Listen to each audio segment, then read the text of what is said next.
মাঝখানে কয়েকদিন আগে দেখলাম কলিং ভিসা কেন চালু হয় না সেটা নিয়ে আন্দোলন। তাদের উদ্দেশ্যে বলতেছি, আবারও আন্দোলন করবেন। যদি একের জায়গায় 1.5 হয় ঠিক আছে, একের জায়গায় যদি 5 হয় রাস্তায় নামবেন, মন্ত্রণালয়ের সামনে বিক্ষোভ করবেন। কেন এত টাকা খরচ হয়? নেপাল থেকে 2 লাখ হইলে বাংলাদেশ থেকে 6 লাখ কেন হয়? জবাব দিতে চাইবেন। যদি কোনো রেকর্ডিং এজেন্সি আপনার কাছে অতিরিক্ত টাকা চায়, আপনি তাৎক্ষণিক আইনগত ব্যবস্থা নেবেন। সেটা তো করবেন না। কেন করবেন না? ওই যে মনের মধ্যে ভয়, যদি আমি কমপ্লেন করি তাহলে মালয়েশিয়াতে যাওয়া হবে না। মালয়েশিয়াতে আসার আগে যদি আপনার ঘাড়ের উপরে বিশাল বড় এক ঋণের বোঝা নিয়ে আসেন, 2-3 বছর যদি ঋণ সাথে লাগে, তাহলে মালয়েশিয়াতে আইসা লাভ কি? ওর চাইতে ভালো দেশে কিছু করেন।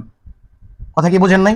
আমরা অনেক এই ভয়টা পাইয়া হতভম্ব হয়ে যাই যে 2 লাখ দিয়ে দিয়েছি, এখন যদি পুরো টাকা না দিয়ে আমার ফ্লাইট হবে না, আমি যাইতে পারবো না, মানুষ কি বলবো। মানুষ কি বললো সেদিকে কান দিয়েন না। ওই চায়ের দোকানে দেখবেন অনেক জ্ঞানী গুণেরা বসে সমালোচনা করে, একবেলা না খেয়ে থাকেন, দ্বিতীয় বেলা খোঁজ নেবে না। এই জন্য কে কি বললো সেদিকে তাকায় লাভ নাই। প্রয়োজনে মালয়েশিয়াতে আসা হইব না। একজন যদি শক্ত হাতে দাঁড়ায় যান, আপনার পিছনে 10 জন দাঁড়ায় যাবে, 10 জন দাঁড়ায় গেলে 100 জন দাঁড়ায় যাবে। এভাবে যদি আন্দোলন করতে পারেন, একের জায়গায় 1.5 হবে, 5 কখনোই হবে না। শক্ত হাতে দমন করতে হবে। এগুলো ভাই সবকিছু সরকারের উপরে চাপাই দিলে হবে না। যারা দুর্নীতিবাজ, কালোবাজারি করে, তাদের বিরুদ্ধে অবশ্যই আন্দোলন করে তুলতে হবে। এটা হচ্ছে বিষয়।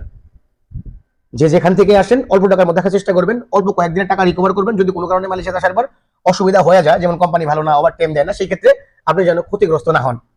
এগুলো শুধু আমার কথা না ভাই, এগুলো আপনার কথা, ভবিষ্যতে কাজে লাগবে। টাইম ধরে রেখে দিন। নতুন হলে পেজটা ফলো করে রাখেন। আর যারা আমার ভালোবাসার মানুষ, ধুমায় শেয়ার করে দিন। ভালো থাকবেন সবাই। আসসালামু আলাইকুম।